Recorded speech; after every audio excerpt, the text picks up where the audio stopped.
Hello hello hello hello అన్న. Hello అండి, మీ పేరండి?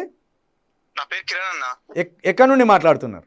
మేము పాలకుర్తి నియోజకవర్గం అన్న. పాలకుర్తి నియోజకవర్గంలో యశస్విని రెడ్డి ప్రస్తుతం ఎమ్మెల్యే.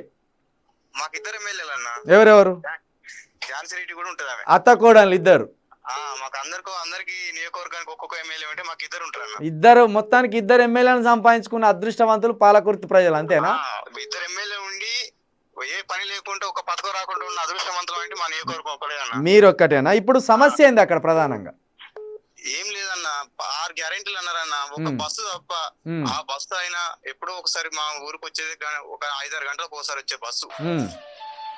ఒక బస్సు తప్ప అది ఎప్పుడో ఒకసారి పోయే బస్సు కోసం 6 గ్యారెంటీలను మొదలు పెడతాలన్న. ఒక్క పథకం కూడా రాలేదు. ఇప్పుడు పాలకుర్తి నియోజకవర్గంలో కరెంట్ వస్తుందా?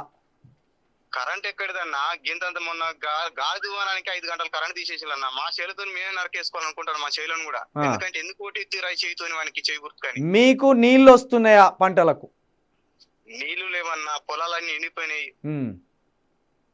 చచ్చే పరిస్థితి వచ్చింది. ఏం చెప్పదలుచుకుంటాను మీరు తెలంగాణ ప్రజలకు? ఏం చెప్పదలుచుకుంటాను పార్లమెంట్ ఎన్నికల నేపథ్యంలో? ఒకటే అన్న, వాళ్ళు ప్రతి సభ పెడతాలన్న, ప్రతి సభ పెడతారు. ముఖ్యమంత్రి గారు పోతారు, ఎమ్మెల్యేలు పోతారు, మంత్రులు పోతారు, అందరు పోతారు అన్న. వాళ్ళకు ఒకటి అడుగుతానన్న, 6 గ్యారెంటీలు వస్తున్నాయా మీకు అని అడిగేంత దమ్మున్నదా సభలనా?